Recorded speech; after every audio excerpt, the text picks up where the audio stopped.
be live any second now. I'm going to wait. I'm going to count to 5 in my head, and then I'm going to start our introduction. Hello, everyone. Welcome to another exciting episode of Sidewalk Science.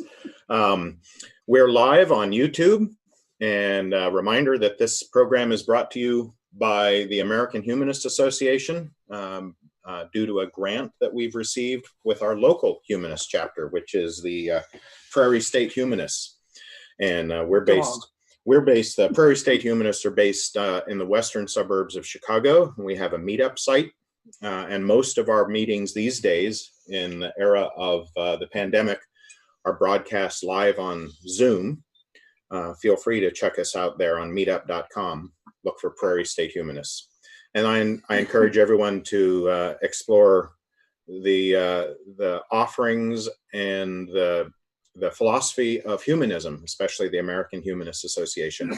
Now, joining us today are three scientists that are remote. But first, my co-host, Joanne Reed, is a doctor of education and has a background. And if Dave could put my name up there too. That would be good, yes. Well, I think I can change our name. All right, we can change our names. Scott. This is something that we can do. I think so. I think we can change our name to Scott and Joanne. Wow. Let's see. This is technology at its finest. Rename. If you hover your cursor over the upper right, there will be various choices offered to you, and you may have to click on some little thing. Click on the 3 buttons, or else the thing that says, there you go, there you go. Technology. All right, Scott Thompson and Joanne Reed. And then joining us from the East Coast in the Boston area, if I'm not mistaken, is anatomist, biologist, and science communicator extraordinaire and author, Abby Hafer. Hafer, sorry. I knew that, and I've said it correctly before. I don't know why I messed up. I apologize. And then starship designer, actual spacecraft designer, and prize-winning physicist John Doty. Hi, John. Welcome. I'm laughing at the prize-winning part. The prize I won, but well, didn't you recently win that NASA contest for design? Yeah, the NASA invention contest. It was a thoroughly daft idea, but NASA now is talking to us about actually implementing. So I don't know. I will see. We look forward to hearing your further adventures in this then. Yeah. And then do you know any solar physicists who'd like to be a PI? We really, we came up with an engineering idea basically, and we really need a solar physicist to serve as our science contact, because I do black holes and neutron stars and stuff like that. I don't know anything about the sun. Big ball sky. Well, this is a good place here on YouTube to give a shout out to any solar physicist that happens to stop by. Yeah. You never can tell those solar physicists what they'll get up to. Well, solar physicists are people like astronomers who don't like staying up late. As opposed to spacecraft ops people who have no clocks at all. Oh my. And then also we have joining us today, Dr. Ivan Phillips, who also is a physicist. And Ivan, you can correct me certainly if I'm wrong, but I believe you also have a deep and abiding interest in the philosophy of science. And that's some of your current thinking. I do have an interest in philosophy, yes. Great. So without further ado, we have a moderator also that is working. He's the man upstairs, actually. See, even humanists have a man upstairs. That's right. The man upstairs is David Clark, who happens to be my spouse, and he's acting as our technical guru and moderator today for our chat rooms. And also, if you have questions and you're watching via YouTube, you can enter your questions directly in the YouTube chat feature. and Dave will relay those questions to us via this magical computer that's sitting here. And then also, if you prefer, I believe also on the YouTube stream is information displayed about how you can call into us or join us via your computer. And you can chat with us and join our little hangout room here if you wish. So without further ado, Dave hasn't alerted me about any questions yet, so I thought we'd dive right into some science topics that we've heard about. Indeed, you were talking about science thing, stars and stuff? Yeah, so there's a couple of interesting star-related pieces of news. One is that Betelgeuse, Betelgeuse. Yeah, not the demon in the movie, but the star, which is a red supergiant star in the constellation Orion. Orion is just now beginning to rise in the eastern horizon shortly after sunset. And it's one of the most photogenic constellations in the night sky. If you've got the three. Yeah, the belt stars and the Orion Nebula and that thing called the Horsehead Nebula. It's a really, really beautiful constellation. Near the Pleiades, right? And the Crab Nebula and the constellation Taurus. So all kinds of cool, wonderful photogenic things in the winter nighttime sky. But you know, things in the sky are either unfortunately they tend to be either dim or tiny. So to combat both of those technical challenges, our eyes don't do a very good job with either very tiny or very dim. So we typically use telescopes. And one of these days, we have a sister program called Science Sunday. One of these Science Sundays, I think I'm going to give a demonstration of astrophotography using my backyard telescope. So if you don't know it, he's got a variety of wonderful telescopes. He's got tracking devices so that he can focus in on something and it will follow it across the sky. Cameras, everything else. He's been doing this for 30 years? Oh, about 10 or 12. Well, it was one of those hobbies that I decided, you know, I'm not going to wait until I retire. So. And it's expensive, but he has fun, and that's all that counts. But he's been having some marvelous pictures already. So that's going to be a wonderful program. Please, yeah, please. So anyway, in any case, the constellation Orion, typically constellations in the night sky are just human imaginations, right? You know, it's like a connect the dots. You look at the sky and you say, oh, there's a bright star and there's a bright star. And if they were connected by a line, it might make a picture of a bear, or a picture of a swan, or in the case of Orion, the Greeks thought it was a picture of a hunter. And so all of the stars in a constellation are typically not physically related to each other. They're not part of the same star cluster. They don't move through space at the same rate in the same direction necessarily. But visually, we see them close together. And one of the stars that we see in the area of the constellation Orion is one of the brightest stars is Betelgeuse. Beautiful name. I don't actually know where the name comes from. I probably read it. Arabic? Probably. A lot of star names are Arabic. Yeah. But Betelgeuse is a red supergiant star, and that's a star that has burned through essentially all of its hydrogen. Hydrogen powers most stars for the vast majority of their lives. And then once a star burns through hydrogen, it says, all right, what's next?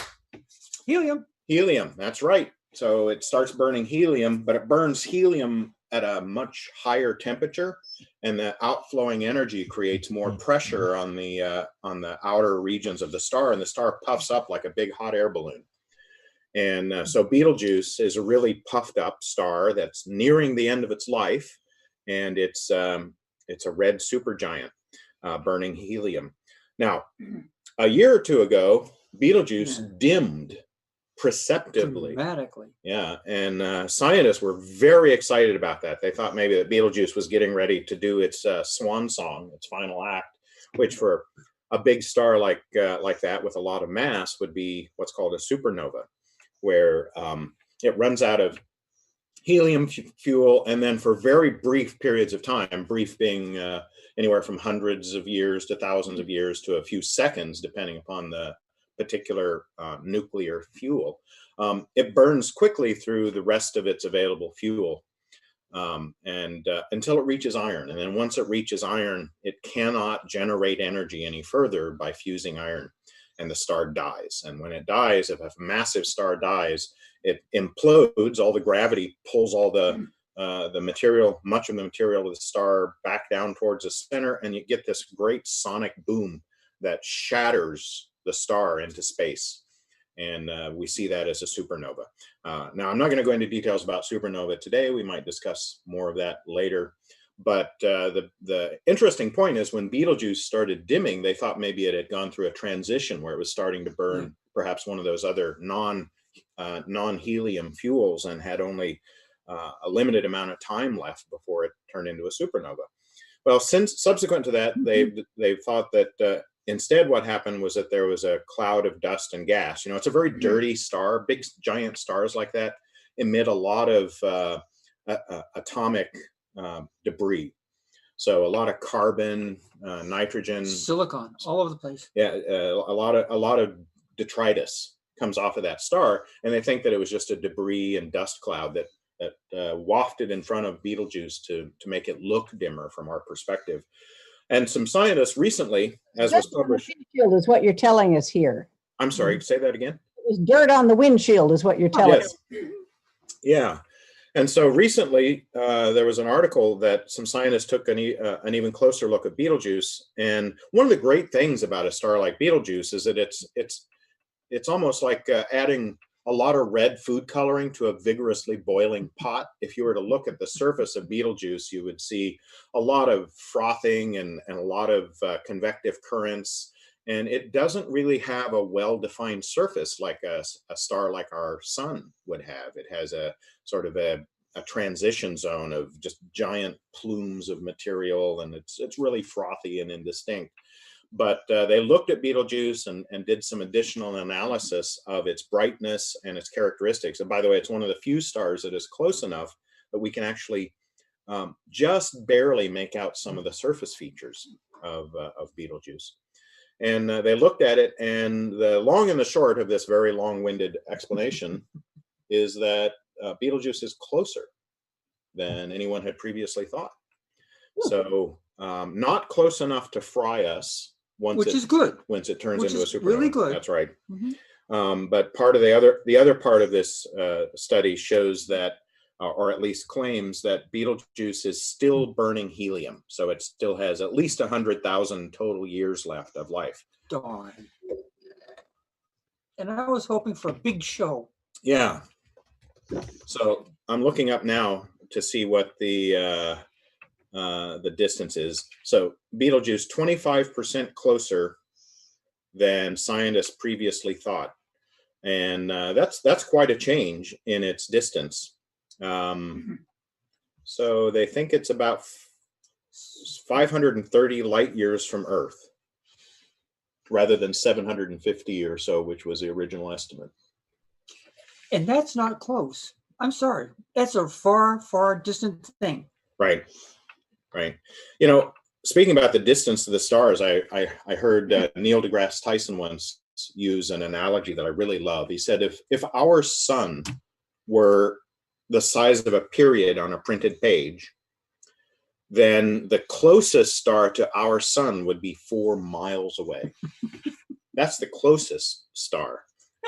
So and stars tend to be pretty widely distributed. 4 light years? Yeah.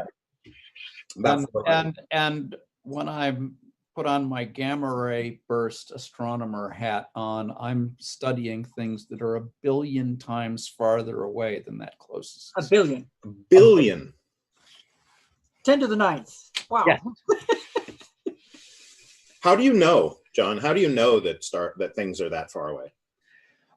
For gamma ray bursts, the main way we know is we look in the optical and the infrared, and we see the light that comes out after the gamma rays. And that light travels through whatever matter is in the way. And we see absorption lines due to the host galaxy of the star that blew up and made the gamma ray burst. As well as often we see additional lines at lower redshift for things that are between here and there. And then we have this famous calibration between redshift and distance from the supernova results. And that's how we know how far away they were. Wow, that's amazing. So you can't tell just by looking at it with your eye. I mean, you can't even see these gamma ray bursts without a special telescope, right? Yeah, and the crazy thing is that the properties of the bursts are such that it's really very difficult to tell from the gamma rays whether you're seeing a burst that's nearby or far away. Mm. The far away, because what we see in a gamma ray burst is beamed radiation, and we're often not in the center of the beam. We tend, because there are many fewer of them nearby, we tend to see the nearby ones way off the center of the beam, and they look relatively faint, and they look what we call soft, which means the gamma rays are not of very high energy. When we look farther away, we have a higher probability, because there's so many of them farther away, of catching them in the center of the beam. And then we see them and they're brighter and harder. And the curious thing is that the relationship between the beaming and how the light both red shifts and fades out with distance is about the same. Huh. And so this is a weird coincidence. And so it's very difficult to tell, looking at the gamma ray burst, whether it's a half a gigaparsec or 5 gigaparsecs away. These are all extremely large distances, but nevertheless, it's hard to that's our problem. Hard to narrow it down. Yes. I have another question about gamma ray telescopes and whatnot. Well, 2 questions, really. I hope you'll allow me 2. One is, do we detect these from Earth, or how do we, or do we have to detect them from above Earth's atmosphere? That's the first question. And then the second question is, can you do spectroscopy, picking apart the individual frequencies within a band of gamma rays to get more information? The answer is, first of all, that we do almost all this from orbit. Most of it's done from Earth orbit. There was, for a while, something called the Interplanetary Network that involved gamma ray detectors on interplanetary spacecraft that localized gamma ray bursts by looking at the difference in the time delay of the burst at different places in the solar system. Mm-hmm. That no longer is functioning, and our ability to find them now depends more on assets in low Earth orbit, particularly the Fermi Observatory gets sort of crude positions for them. And if they're lucky, the Swift Observatory gets very good positions using coded aperture camera. But then the next question was spectroscopy. And the answer is that we do spectroscopy on them. And what we see is not a very exciting spectrum. What they have is they have a spectrum that, in the units I like to use, it ascends to a very broad peak in the X-ray or gamma ray band as you move up in frequency, and then it declines from that peak. But the slopes are very shallow, and so if you plot it in what we call power units, sometimes the spectrum looks like this, and you don't see any lines or anything like that. It's very it's very featureless. Okay, it's not nearly as instructive as visible light spectrums then. Yeah, the visible light is actually pretty much an extrapolation of the low energy gamma rays. But the thing that happens with the visible light is that gas, interstellar and intergalactic gas, absorbs visible light at specific wavelengths. And so at visible light, what you see absorption features superimposed on this boring, featureless continuum. And the absorption features are the things that we use to get the distance.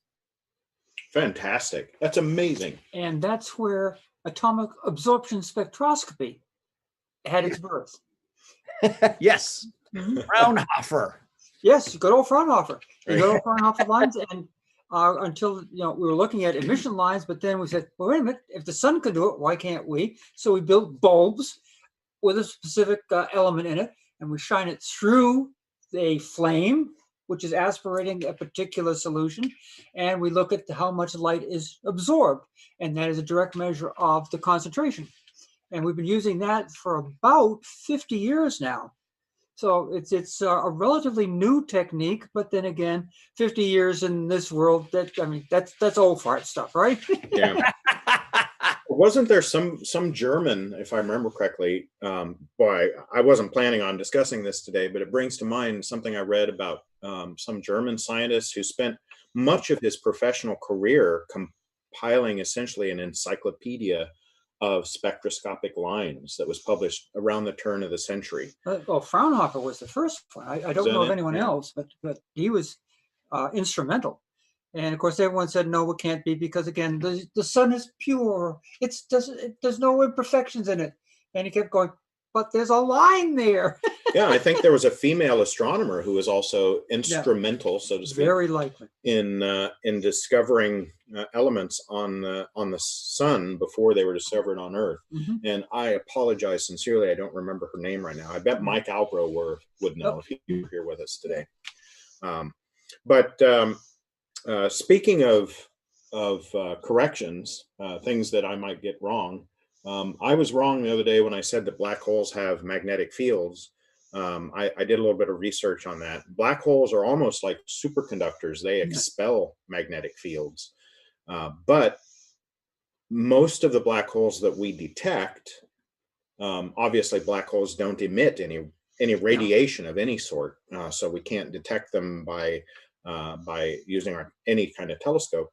But the black holes that we know about because they're eating other material. And when they're in the process of swallowing matter into oblivion, as it were, that matter gets compressed as it squishes into a black hole. That's a technical term. Squishes. Yeah. Mm-hmm. And heats up, and that hot matter becomes a plasma, and that plasma, typically it's in the form of a kind of a donut or a disc, and that plasma, just like the plasma inside a star, or analogous to the plasma inside a star, can generate its own magnetic fields. So, John, and Ivan, I hope I got that right. Yes, it's you get dynamo processes similar to what makes the Earth's magnetic field, and from a spinning conductor. Now, the Earth doesn't spin that fast. When you have a black hole, the plasma is circulating around it at relativistic speed, at a substantial fraction of the speed of light.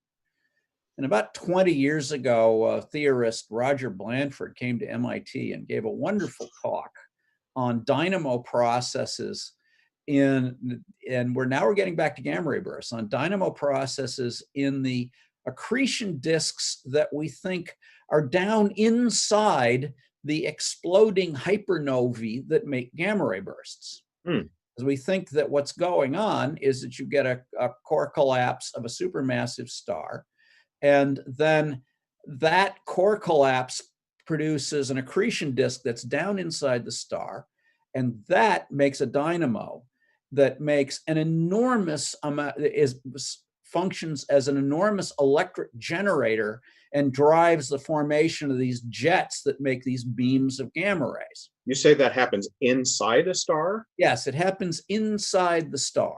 Wow. And probably if this idea is right, then Sometimes the jets don't make it out through the outer layers of the star. They're frustrated by all this mass in the way. And when that happens, they wind up depositing their energy in those outer layers and blow those outer layers off. And we see an ordinary supernova, an ordinary type 2 supernova.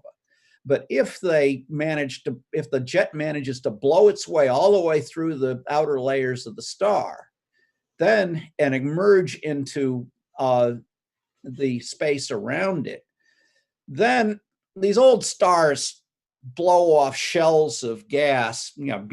Like you were talking about Betelgeuse burbling and all that. These old stars blow off shells of gas as they're dying. And what seems to happen is that the jet of electrons and positrons and electromagnetic radiation comes out through the star, and it runs into the shells of matter around the star. And when it does that, it makes shock waves, and the shock waves convert the electromagnetic energy of the jet into gamma rays, and that's the gamma rays we see. That's the fireball hypernova model of gamma ray bursts. But the interesting thing about this talk, which was fun, was that Roger, because he was analyzing what goes on as electrical engineering, he was doing everything in practical units, volts and amps, and not the crazy units that we use in theoretical physics. Okay. And the physicists in the audience, the theorists in the audience were just scratching their heads. What are these numbers and what do they mean? And afterward, I found myself in great demand because I'm a switch hitter and I can work in either set of units. So they were having, teravolts or petavolts or those. Yotta volts. Yotta. Have you ever heard the SI prefix yotta actually used? Zeta amps. Wow. Big. So John, how long do these gamma ray bursts last? I'm talking about what are called the long soft ones, which are still pretty hard, but they're typically a few seconds to a few tens of seconds for the long soft ones. There are shorter ones, which we think come from a different mechanism. And in fact, we've seen one example where we're quite sure that it came from that mechanism. And that is that we think that they are mergers of neutron stars with either black holes or other neutron stars. And that's what creates gravity waves too. Right? We've seen one of those in gravity waves and as a gamma ray burst. Wow. At the same time. Yeah. So, yeah, that's a different class. And then there's a third class of gamma ray bursts, which we call soft gamma repeaters, which are even softer, and they are in absolute terms much fainter, but they occur from neutron stars in our galaxy, so they're enormously closer. So we see them. Wow. We've got an astronomy astrophysics kind of question from a YouTube viewer. Let's see. Marinelle wants to know, Peter. Peter wants to know, how does local gravitational activity in distant galaxies, especially those being absorbed by other galaxies or black holes, so maybe galaxies are being cannibalized or merged, to use my own language, how does local gravitational activity in those sorts of galaxies affect the so-called uniform expansion of matter in the known universe? Mm-hmm. And I think I could take a shot of that, but Ivan, do you want, I'll give you dibs on that answer if you'd like. I would think that it doesn't affect it very much, but it's not my area of expertise. We need Mike Albro here. Well, in my book, I did a little bit of research about this. Speaking of the devil, Mike Albro. Angels. Am I an angel or a devil? I'm in between. Anyway, hi. Oh, you're an angel to us. I've got a question for you in just a moment, but first I'm addressing a question from a YouTube viewer. how does the local gravity of interacting galaxies or interacting, for example, mega black holes, gigantic black holes, how does that comport with the notion of an expanding universe? And in my book, I write a little bit about this. I talk about local effects can significantly overcome the tendency of empty space to expand, to increase in volume. So the effects of what are called dark energy are so feeble that the matter, the electrostatic forces that hold an asteroid together, typically it's not even chemical bonds, it's just electrostatic bonds, or maybe gravitation if an asteroid is big enough. Those feeble forces are plenty strong to overcome the expansion tendency of space. So it doesn't take much gravity at all, and certainly trivial amounts of electrostatic or electromagnetic forces to overcome this very feeble tendency of the universe to continue expanding. So on local scales, things can collapse and form new stars.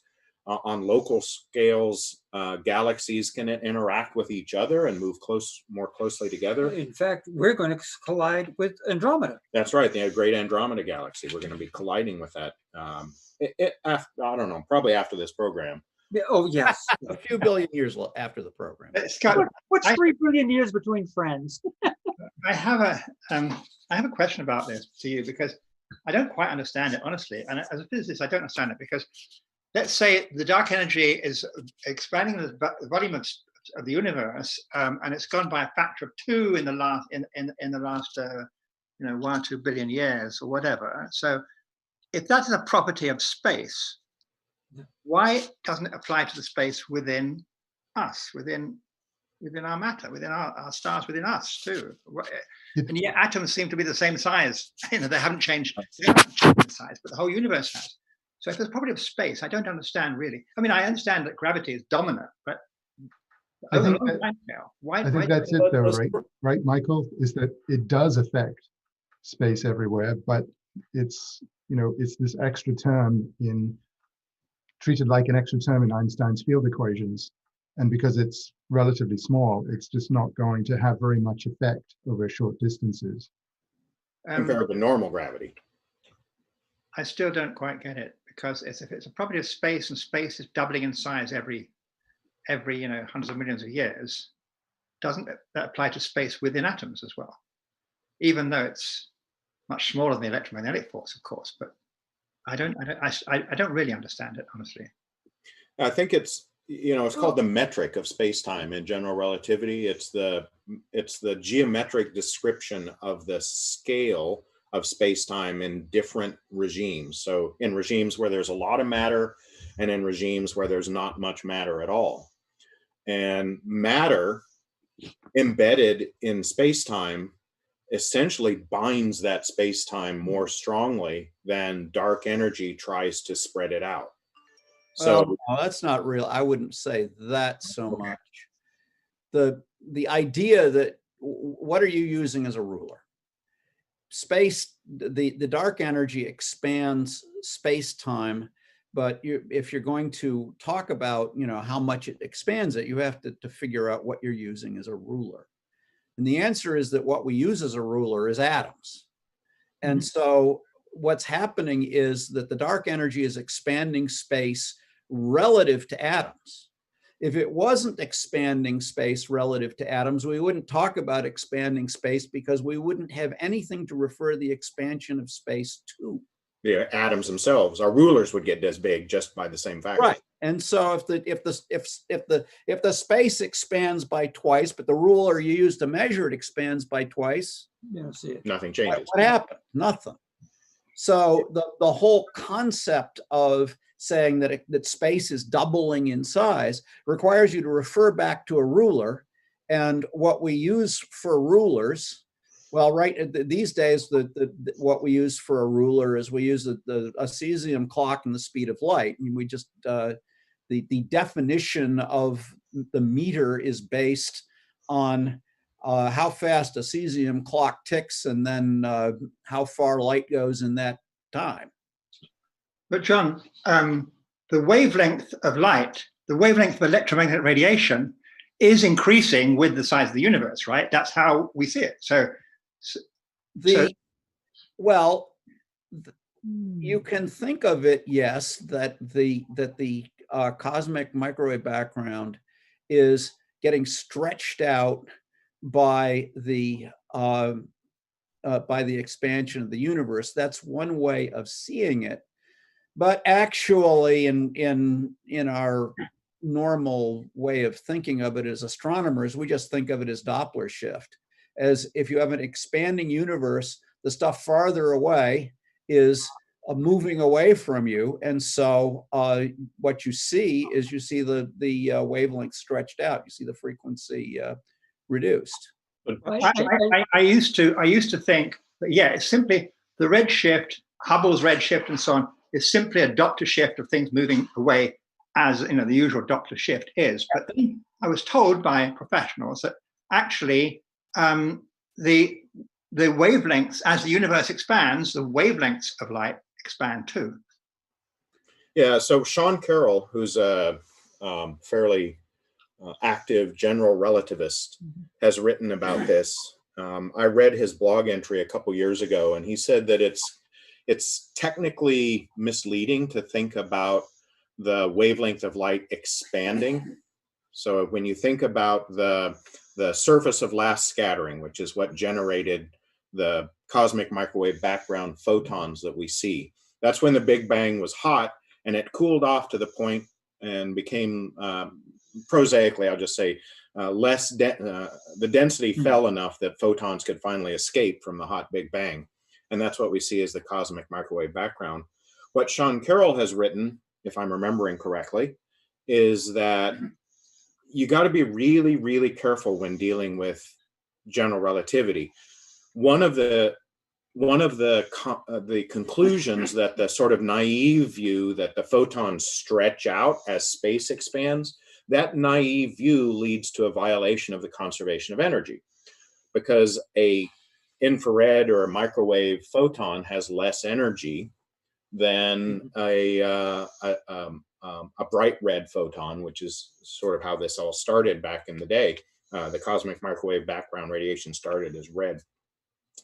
In any case, if you get a violation of the conservation of energy just because something is moving through space, is it losing energy to the stretching of space? That's one of the ways that some authors have written about it, and that is, according to Sean Carroll, also misleading. So what Sean wrote was that we are in a very, very different frame of reference today compared to the frame of reference, the relativistic frame of reference, during which the cosmic microwave background was emitted. And it's the change in reference frame related to the geometric properties of space-time today compared to the geometric properties of space-time 13 billion years ago, that when we compare reference frames, we see different measurements of the same phenomena. So it is a purely relativistic effect. It's not because the photons lose energy or get stretched as they travel. It's because we're looking at something, a signal sent to us from a vastly different relativistic reference frame.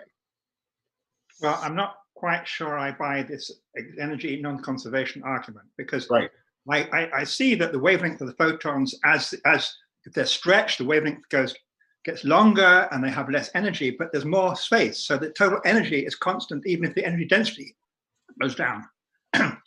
Right?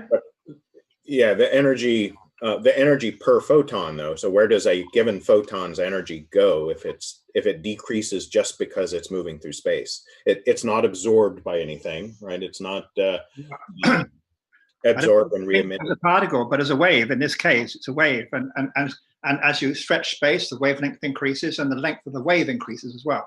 So the total energy of the wave is constant. The photon is only realized when it interacts with something and becomes quantum. Otherwise, it's a wave. I mean, you shouldn't think of these photons in the space as being particles flying around. They're waves on this scale. So It's obviously a very interesting, very complex thing, and I still don't fully understand that. I'm extremely simplistic in this. I look at the core of the atom, the nucleus, and it's held together by incredibly strong forces. And then you look at the forces which are expanding the universe, and they're incredibly weak. Right. So it's going to take a hell of a long time before that extremely weak energy is sufficient to just tear this incredibly tight. And you're onto something there. So one of the things that theoretical physicists have hypothesized about is something called the Big Rip. Yes. That very, very far in the future, Yahoo years, something like Yahoo years, to use John's numeric term again,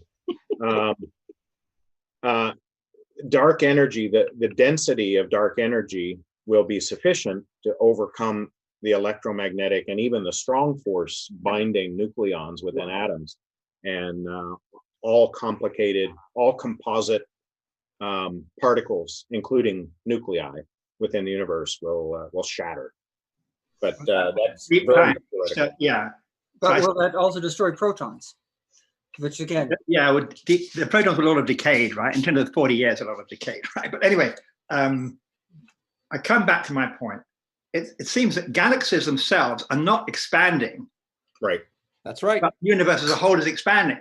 That's right. So if that's due to space expanding with respect to anything you like, a wavelength of a photon or the size of an atom, why does a galaxy not take part in that, and why do atoms not take part? I don't quite get it. It doesn't answer me to say, oh, it's insignificant, because the universe is actually doubling in size every few hundred million years. So why? Well, back to Ivan's point, the cosmological constant factor in the model, the theoretical model that we use to describe gravity mathematically, are called Einstein's field equations, and there's something like 16 of them.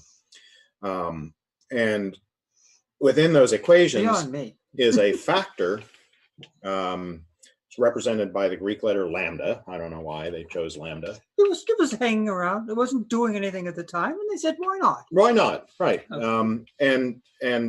So you might hear about the lambda CDM model of the cosmos. Lambda is the dark energy factor, and CDM is cold dark matter. So that's the theory of the cosmos that involves other things besides just prosaic gravity. So yeah, think of this term as adding some, the dark energy is adding some, affecting the curvature. It's some weak factor. Well, the curvature near galaxies is dominated by gravity. Right. Dominated by, I agree, dominated by. And the distance between two galaxies is not dominated by gravity. It becomes dominated by dark energy, which is pushing them apart, right? If they're not. Oh, it isn't, because not if they're nearby each other. No, okay. Because here's the deal. You're thinking of dark energy as a separate thing that's pushing them apart, but their own gravity is pulling them together, and the scale of the distance between two galaxies is controlled by both their effect, the effect of their stress energy on the geometry, as well as the effect of the dark matter on the geometry. But between two galaxies, the effect of the dark matter on the geometry is small compared to the effect of their own stress energy. And so their own stress energy dominates. And John, you said dark. The effect of the dark matter is dark energy. Sorry, dark energy. Yeah, right. Yes, dominates. But if you accept that dark energy is a property of space, of the vacuum, that is causing the universe to expand faster and faster and increasing its size, why does it increase only the size on a large scale and not also on a smaller scale? It's a scale invariant thing. It doesn't depend on the scale of things. It specifies the metric or the relative scale of measure between two different parcels of space-time. And that metric involves a term that's due to gravity and also a term that's due to dark energy. And when the gravity term is really big, it dominates the metric specification, the size specification of distances in that region of space where there's enough matter to make gravity by far the overriding. Yeah, it's an enormous difference. But you're saying, I mean, a billion of this and one of that. Dark energy does expand atoms, but it's just such a small effect that we haven't been able to see it. Are you saying that or not? And in the far distant future, when dark energy becomes greater, and this is a part I'm not clear on, because my understanding is dark energy, the density remains constant, but I think the accelerating universe implies that the amount of dark energy per unit volume may actually be increasing. I'm not sure. There are different dynamical theories of dark energy, and nobody knows. And well, you got to do the measure. You want to hear my theory about dark energy? Do you want to hear it? Sure. We don't. Okay. If you got so, if you suppose that dark energy is like a field, like the Higgs field, for example, but it's a field in the vacuum that is uniform, it's got no direction, but it's a field. Now, in quantum field theory, all fields have quanta. So photons, electromagnetic quanta, and so the dark energy field should have a quantum that goes with it. Then you can ask, well, if that's true, what are the properties of that quantum? And obviously, it's totally neutral against all the forces and so on we know, except gravity. But it's a repulsive gravity. So now imagine that you have a repulsive gravity between two of these quanta. Now, Newton said the force between two particles is the product of their masses, okay, and it's attractive. But if the product of the masses happens to be negative, it's repulsive. So the product of two things that's negative is an imaginary number, right? So if these quanta have their mass is actually not real, but it's imaginary in the sense of the square being -1, then these could be candidates for the quanta of dark energy. Now, the thing with imaginary mass is something called a tachyon, right? It always travels faster than the speed of light, because as you know, the equation is E squared is P squared plus M squared. And you know, if the mass is negative, if the mass squared is negative, then E is actually less than P, which means energy and momentum. P is momentum. So energy and momentum. Normally, particles have E squared is MC squared plus P squared C plus 4. But anyway, forget the C's for the moment. So normal massive particles with a positive mass squared, normal particles, positive mass squared, E is greater than P, and the speed is the momentum divided by the energy, which is always less than 1 for a normal particle with positive mass squared. But if the mass squared is negative, as it is for a tachyon, then E is less than P, and the speed is greater than the speed of light. So people say, oh, you can't have particles with a speed greater than the speed of light. And I say, well, you can actually. They're not forbidden by relativity. Relativity just says you can't have any particle with a real mass that travels faster than the speed of light. It accelerates to a speed equal to or greater than the speed of light. It's even a little more. Right. So these tachyons, if they exist, and I'm not saying they do, but they have been hypothesized since I got my PhD started in 1964. Then they always travel faster than the speed of light. They never come down below the speed of light. And it's hard to slow them down. Well, to the speed of light. The equations sort of act backwards. They would have, so it's backwards. So a tachyon with zero energy would have infinite speed. Okay, right. That means it's right across the whole universe in no time at all. But we know zero energy is not possible because Heisenberg says you can't have absolute zero energy in a finite time. Okay, so but give it a very small energy and it slows down. You give it more and more energy if you knew how to do that, and it slows down and comes down towards the speed of light from above. Unlike normal particles, which can get up to the speed of light from below, but never quite reach it. Okay, so this is the idea that you have a gas of tachyons now that is a quanta of dark energy. Now we know that tachyons cannot have normal interactions with particles like electromagnetic or strong or weak force because we would have detected them. We haven't. So they obviously don't have any of those forces, but could still have purely gravitational force. Now, and then you can say, well, what else can you say about them? The mass has to be extremely low. The mass is imaginary, so called I gamma, where gamma is a real number, gamma, big capital gamma, for some reason. And this means that really they're not easily, you can't detect an individual tachyon. I don't know how you can do that. That's a problem with this because how can you detect an individual graviton? You can't tachyon any more than you can detect an individual standard graviton. They're just so weakly interacting. still, you know, it has consequences. You can work out the equation of state of the universe. It has 75% of its energy in these tachyons. I've actually on the internet, there's a paper I wrote about this, and if you search for, you know, author Albro and title Tachyon or Dark Energy, you'll find it.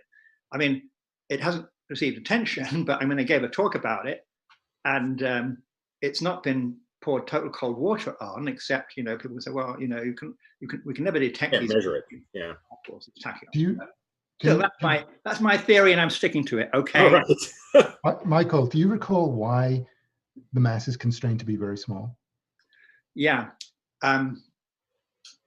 So let me think. It's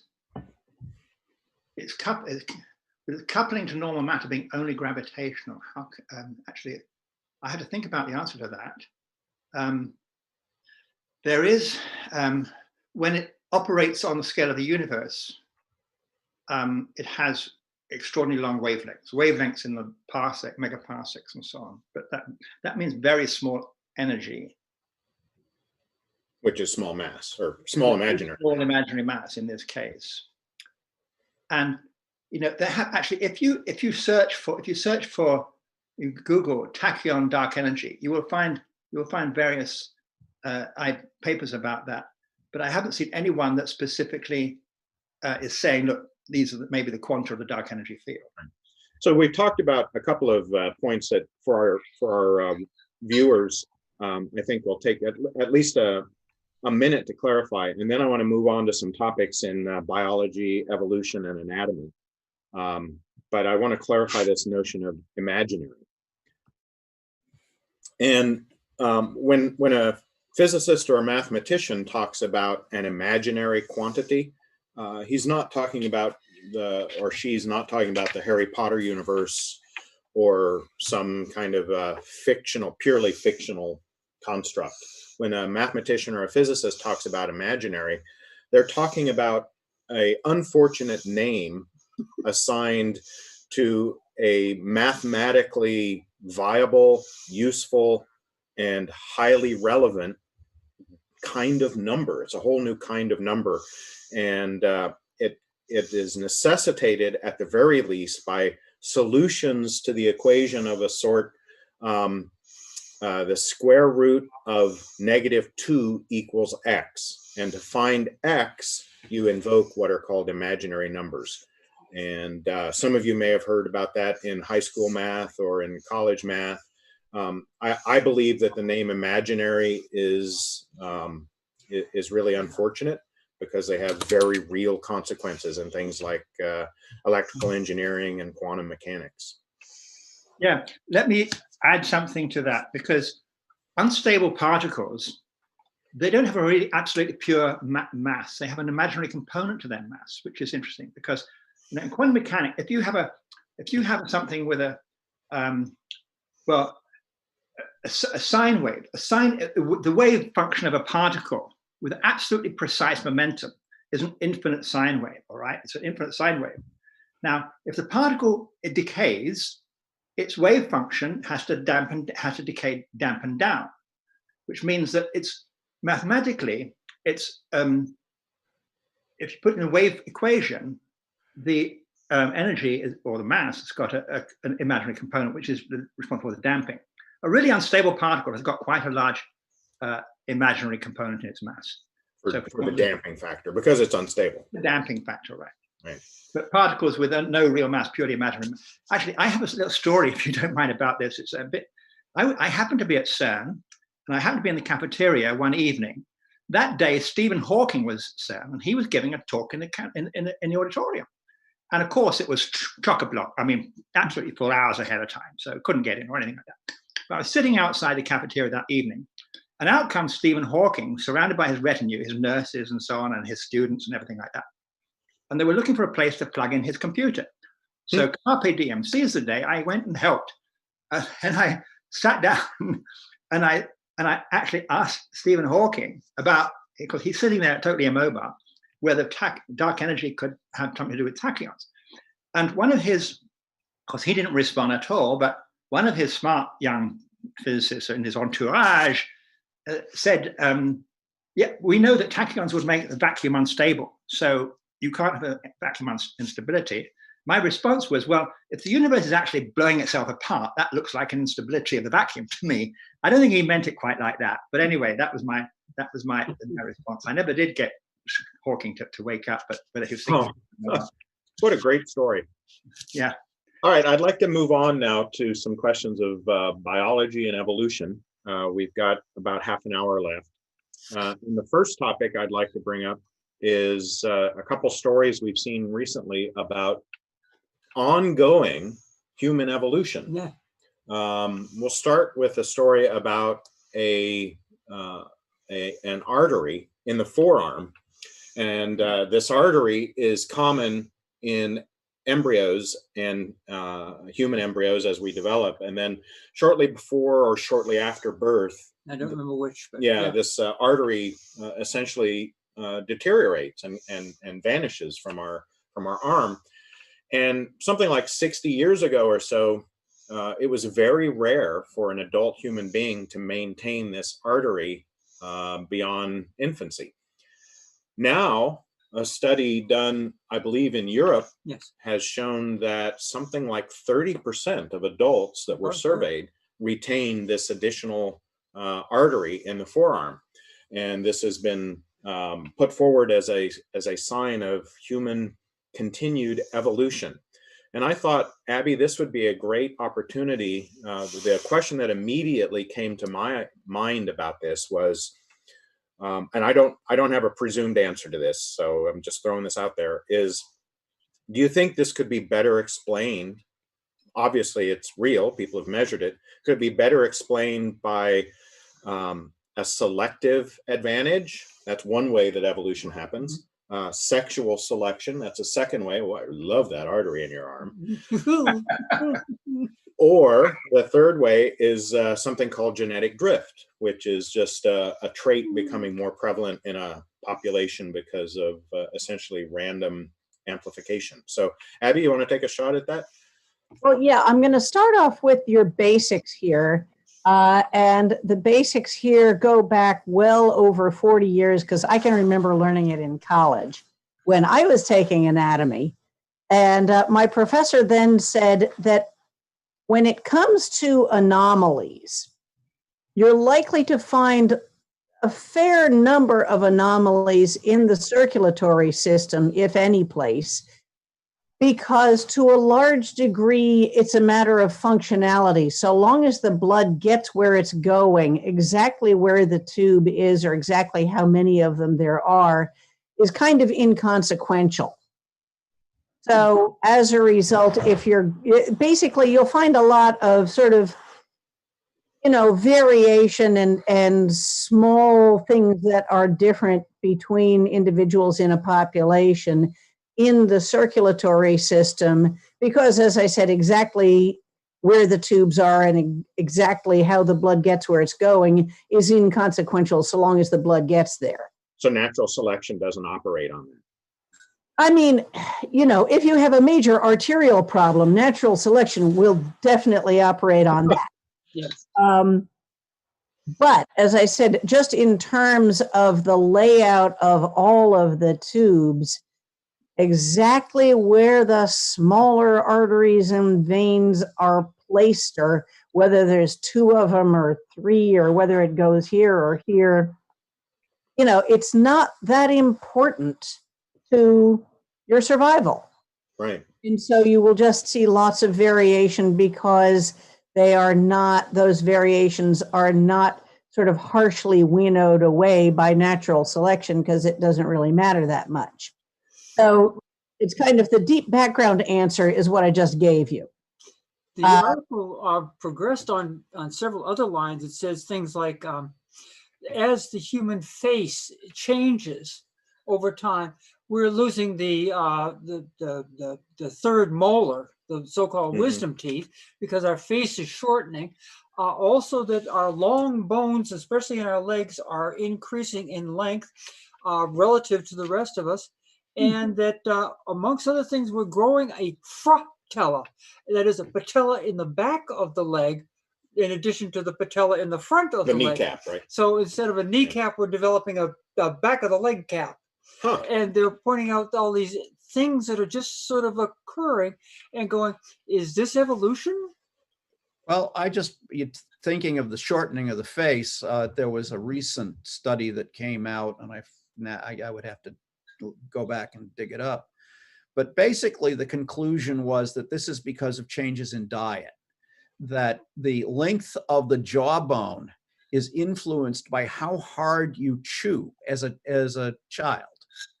And so since we have softer diets and we're cooking our food and we're cutting it up more than people did in the past and grinding grain into bread and all this stuff, our jaws have shortened because we're not exercising them, and that causes the bone not to grow quite as much.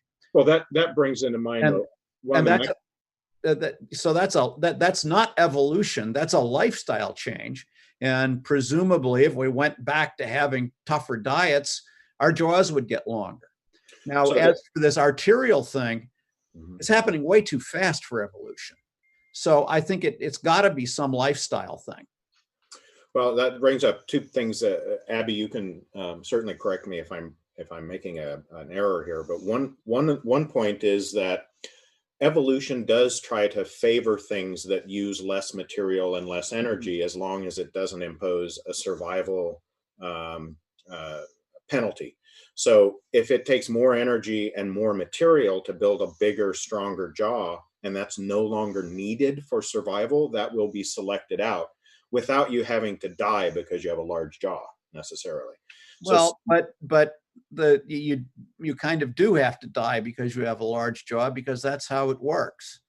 But the study involved studying people with similar genetics but different diets. Mm-hmm.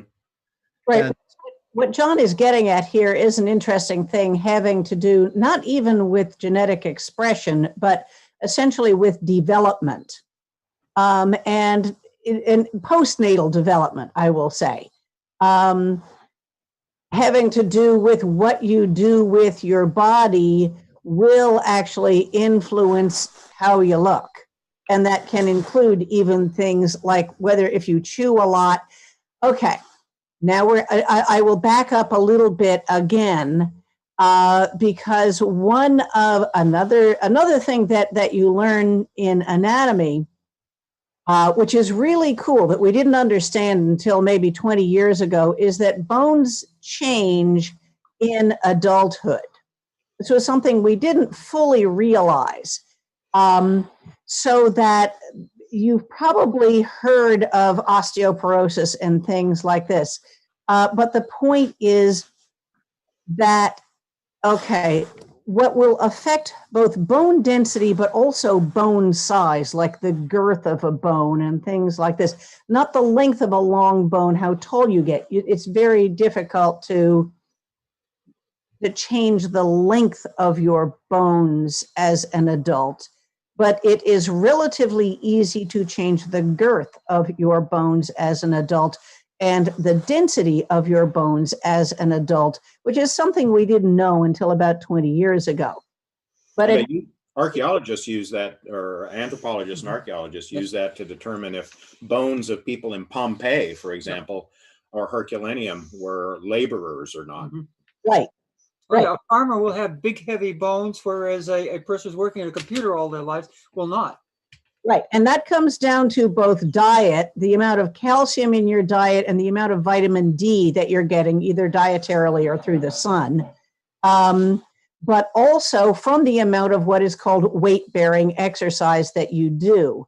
And weight-bearing exercise is what it sounds like. It's sort of maintaining your body against gravity, but anytime essentially that your bones are being stressed.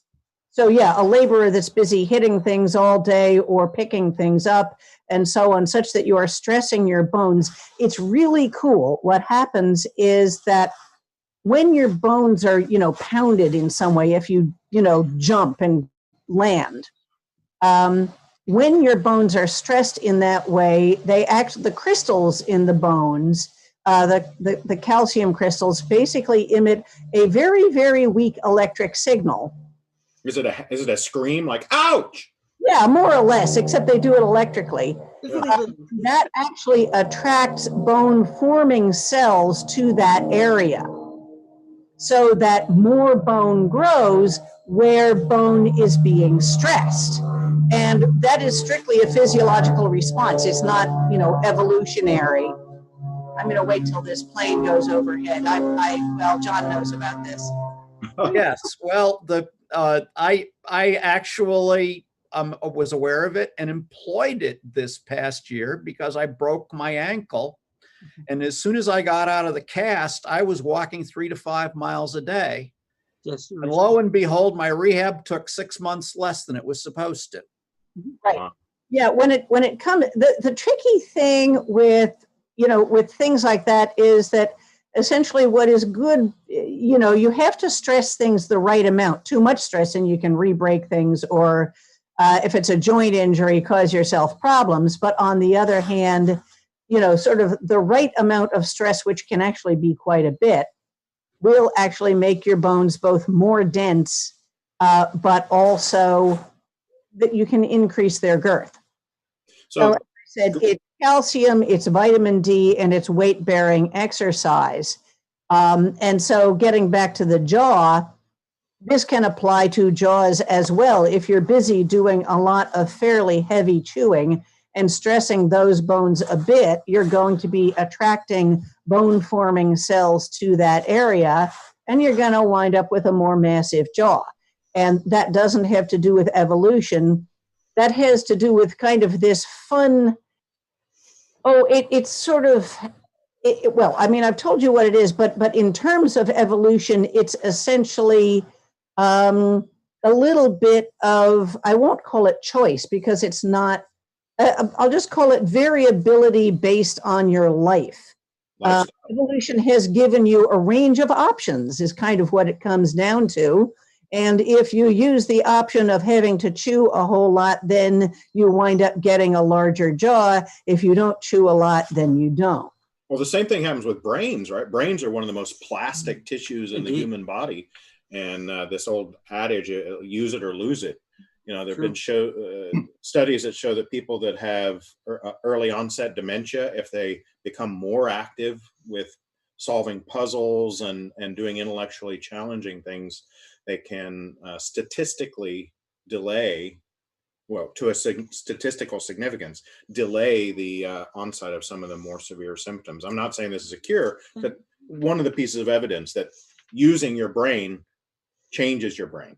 And we're also going to take right here that they talk about the old dog that can't teach new tricks. Well, as the dog continues to learn new tricks through life, then even as it ages, it's going to be able to do new tricks. It's when you ossify that it goes away.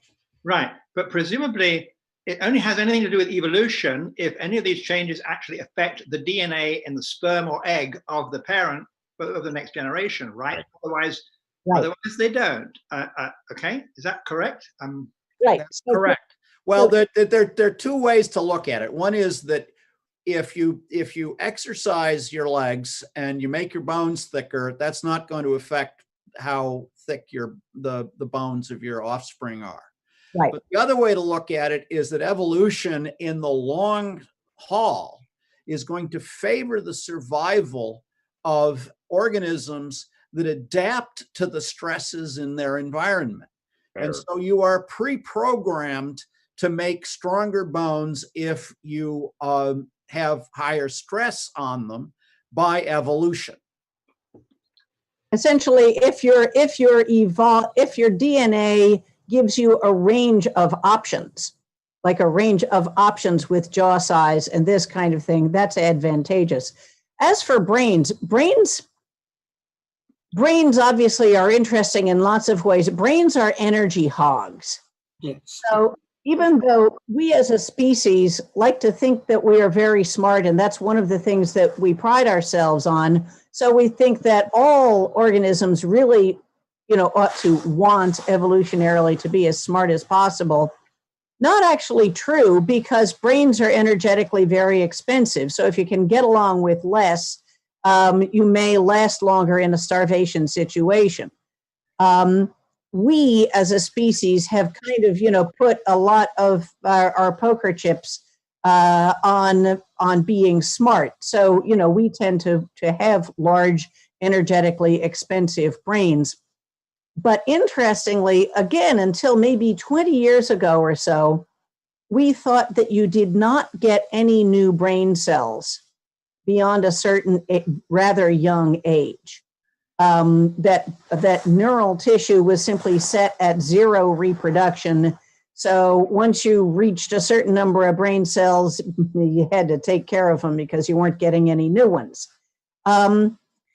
And that is still true. We still know that to be sort of true, I guess is the way to put it. This is why, for instance, spinal cord injuries are so hard to heal, because you don't have a lot of reproduction. If you break your bone, as John said, the bone will heal. Spinal cord injuries don't. So there was a lot of evidence that neural tissue does not reproduce the way that other tissues reproduce. But there, it's biology, so there's always a but in there. Yeah, like salamanders that can grow a limb. So, Abby, you said, the brain uses a lot of energy, and I know this is true, but do you understand exactly what is it that's using the energy, and what's the budget? How is the energy being used in the brain? What is it that's using so much energy in the brain? Okay, that I am less sure of. I can tell you that they are energy hogs. We know why muscles use energy, because they're busy doing all of this movement. I couldn't tell you exactly what the brain is using the energy for. That's a really interesting question, and not one I've looked into. So I wish I could help you, but I can't. So pumping ions back into cells after axon discharges. Right. Pumping ions back into cells after the axon discharges. Well, yeah, if you think it's all just a matter of active transport, okay, that sounds pretty good to me. Because the brain cells are very busy in terms of releasing and then recovering ions, as well as synthesizing neurotransmitters and all that. They're very busy cells, and I think that's pumping ions that is using electromagnetic energy to push them. This implies that when you're sleeping or not active, the brain is using a lot less energy, right? So can we monitor? No, but the fact is that the brain, even when you're sleeping, is cycling. The machinery is still running. You're not consciously thinking, but the machinery is still going through the motions, and you get brain waves. It's somewhat less active. It's still doing its thing, as John said. And interestingly, that's what makes REM sleep so interesting, is that when the brain is in REM sleep, it looks like it's awake. It turns on, yeah. I've never seen a graph of minute by minute or second by second the energy usage of the brain. Can we measure that? I mean, of course, we can measure it, but I've never seen such a graph to see. fMRIs can do that, Mike. So functional magnetic resonance looks at oxygen consumption levels in living tissue, and using functional magnetic imaging, they have looked at sleeping brains and waking brains and whatnot. And Abby is absolutely spot on from what I've read, is that during a period of REM sleep, the sleeping brain during dreaming is almost indistinguishable in its energy usage from a waking brain. But there are periods of time during deep sleep when brain activity diminishes fairly significantly. Right, and then there's one hypothesis around REM sleep, that it evolved basically to warm up the brain from time to time. But the other cool thing about fMRIs is that not only you don't just see that the brain is using energy, you see which parts of the brain are using energy at any given time. So that with different stimuli or different activities or this kind of thing, you will actually see different parts of the brain lighting up, which is a much more rewarding way of kind of getting at the questions we've been asking forever about which bit of the brain does which work. Now, part of the problem there is that brains are really complicated and they are evolved, which means they're messy. So, you know, it's rare that you can say, oh, there's the exact bit of the brain that does this. But nonetheless, you can see regions of the brain that are using more energy under different circumstances. And it's a much more rewarding way of addressing those questions than what we used to have to do, which was essentially to stick an electrode into one particular part of the brain, hope you hit a neuron. Oh no. What's that? Oh no. Oh yes. But I suppose one can image in infrared or temperature over at least over the surface. I mean, you can't do deep down, I suppose, but I mean, I can imagine that it'd be interesting to image the temperature of the surface of the brain in real time. You know. Well, EEG would do it. You can look at things like oxygen usage in the brain, which is okay, it's correlated. Yeah, it's correlated. So. Well, the problem with temperature is that your blood system is cooling the brain constantly and carrying the heat away. You don't lose the bulk of your resting metabolism is up here, but you're losing the heat from all over your body because the blood is carrying it around. Uh-huh. Yeah, I just found the statistic using trusty internet that the human brain is responsible for 20% of the body's energy budget.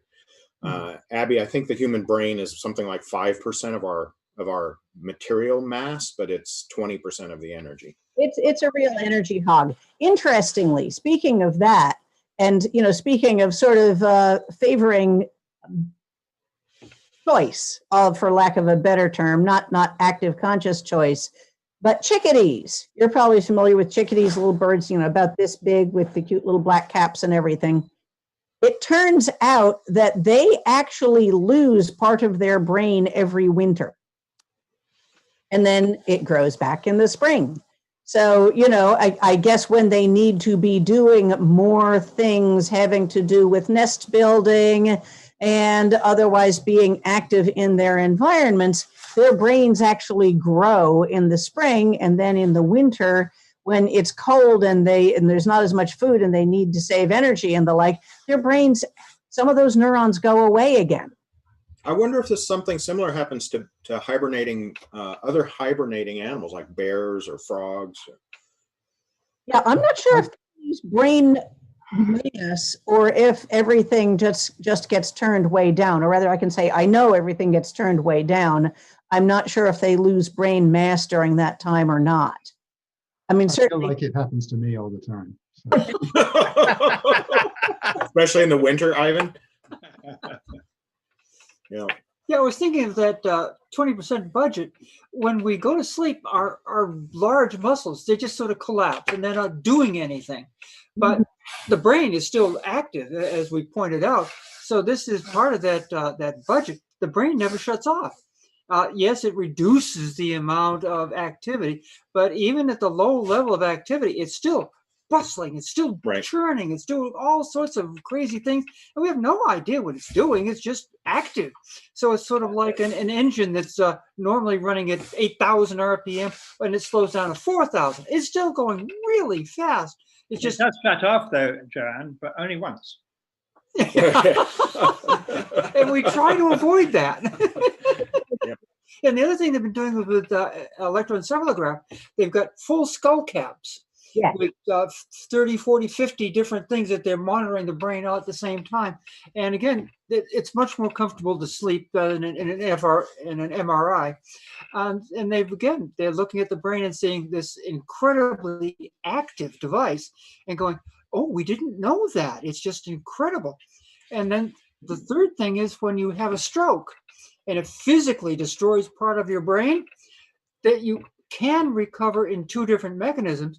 First off, the brain is plastic, so other portions of the brain can pick up those activities and ultimately do the job just as well.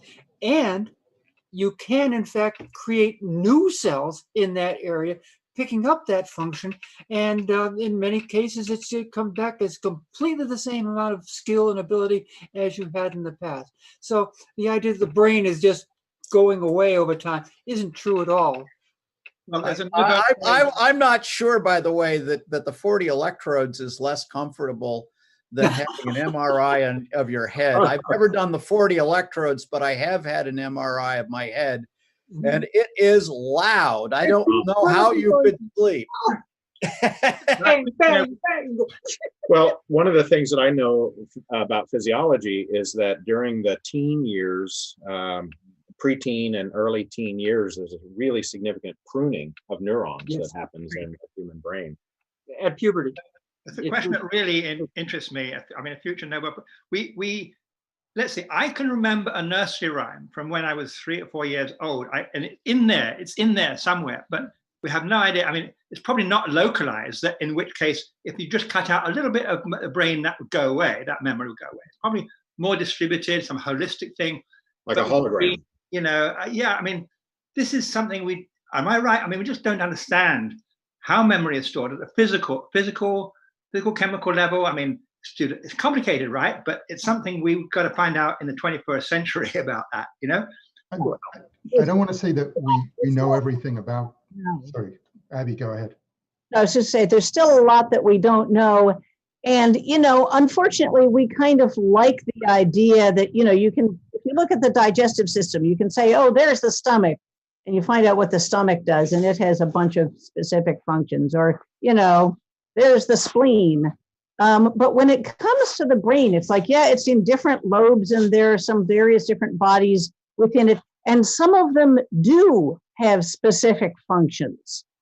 But but at the same time, if you want to say, so, where's that nursery rhyme stored? That's not something that's likely to be like in one particular file drawer in one particular place. People used to wonder that even about vision. Right. Is there one particular cell in your visual field that stored your grandmother's face? This was known as the grandmother cell. And the answer is, probably not. That's certainly not the way vision works. And so it's not the way other stuff works either. That said, there will be general regions of the brain that will deal with language, for instance. I remember a study about that, the grandmother cell, that said that it was an interesting hypothesis, but if it turned out to be factual that you needed a dedicated neuron to recognize each distinct shape that you can, including faces, that you would need so much brain real estate just to process faces that it doesn't make sense from a physiological standpoint. You cannot have dedicated cells to each face. It doesn't fit. I want to say something about neural networks, that there are lots of things about the brain that we don't understand yet, but the general mechanism of the neocortex, I think we have some relatively mature theories about how that works. And that's some of the things which have been mimicked in software. So the neocortex is very general in its architecture. So what the neocortex does, or part of the neocortex does, depends on what it's connected to. And that's where a lot of the plasticity comes in. And so we actually have pretty good models of how the neocortex works. There's a wonderful book by Jeff Hawkins called On Intelligence that explains, puts forward a very compelling model of how it works. And it's the same, and it's been replicated in software. So we know that it can do some of the things, like it can learn just from experience. There are also lots of other details we don't know about how the brain works. But I don't want to say that, it's a great mystery. We have no idea. We actually know quite a lot about potential mechanisms for it. Oh yeah, we're getting a better idea of it all the time, but there's still, let's just say there's a lot of work to do still. Do you think the analogy with the hologram is a reasonable analogy? That you have a hologram and it's got the image, but if you cut it in half, you still have the whole image, but less well defined. So the information is spread out over the whole. So if you cut out sort of half your part of the brain has memory, you'd still have some memories, but it'd be more fuzzy. You wouldn't lose things. I mean, it's just an analogy, I suppose. But yeah, but eventually, if one actually is able to, you can imagine down the road being able to read out people's memories. Okay, somehow, you know. Yeah, I've read back in, I don't know, 10 years or so ago, I think this notion of the holographic brain was fairly common. I don't know what's, but it sort of went away. Yeah, I don't know how much that's been developed, but it does play on this idea that you cannot have a dedicated neuron to a face. Yeah. And that memory, you don't have the nursery rhyme neuron or the 4 nursery rhyme neurons. That there is some aspect in which memories are processed and stored in a network manner, kind of what Ivan was talking about with neural networks, and that the networking, the interconnectedness is really important. And whether that translates directly to a hologram or not, I haven't read much. There's been recently. Work done on PTSD. Again, when an episode occurs, you can physically see it in an MRI. So when you get the fMRI going, and it has been physically done, that they've opened up the skull, found that particular area, and put an electrical probe in and zapped it. And the PTSD symptoms really changed and were lessened significantly because that particular portion of the brain was just destroyed. And this is one of those things where, is this just the nexus? Is this just the starting point for a large association going on? And we've destroyed the original starting point for this whole thing? Or is this what trauma looks like in the brain? Whereas all of the memories are distributed, that a trauma occurs right there. Yeah. And it, so again, huge areas of, we don't know. Yeah. In neocortex, it's arranged in a hierarchy typically. And each level in the hierarchy is creating an abstraction of the layer below, like it's making predictions about what it will see next. So in vision, the lowest layer might correspond to something like pixels. And then the next layer would be edges, and then you'll have vertices, and then you'll have color, and so on.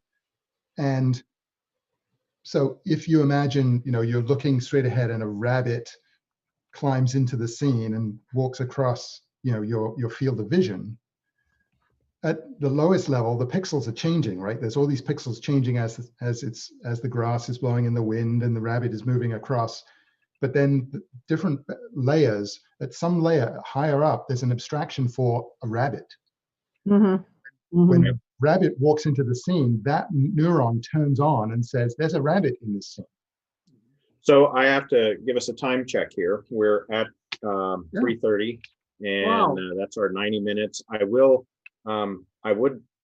like to close out with the idea that all of this points to the fact that our consciousness, our intelligence, our behavior is purely, solely, and exclusively, I don't know how many more synonyms I can use, a result of what the brain does. The brain still has a lot of mystery to it. We don't know how it stores memory, how it processes information completely, but you are your brain. I'm here. And this is a good I'm in here somewhere. consistent with humanism, the idea that monism versus dualism. We are just biological, incredibly beautiful, complicated, competent, artistic, wonderful machines. And it's good to know, it's good to be on a planet where I get to meet and interact with other beautiful machines such as yourselves. So thank you. I completely agree. I don't think there are supernatural things going on, but I do think that a disembodied brain would not be recognizably human. I think that part of what makes us think and feel and all that is the interaction between our brains and the rest of our bodies. Right, sure. I think that's extremely important, and simply say that we live only in our brains is not to understand how it works. Yeah, I actually agree with you, John. I apologize for oversimplifying. So a wonderful topic, perhaps for next time. Right. Does this mean that we could actually take your brain, put it in a jar, keep it alive, and put in a new body at some future time, and you would exist, or would you be a different person entirely? Yeah, if I had thicker bones accustomed to gymnastics, I might be a different person. So anyway, let's pick this up again next time. Thank you all so much. We had a really wonderful to see you guys. Wonderful conversation. And oh, by the way, the next time will be on Halloween. I hope you can make it. It'll be 2 weeks from now on Halloween Saturday in the afternoon. So I'm looking forward to seeing your costumes. Oh, good idea. Good idea. And we'll try to come up with a couple scary topics. Yeah. Yes, ghosts.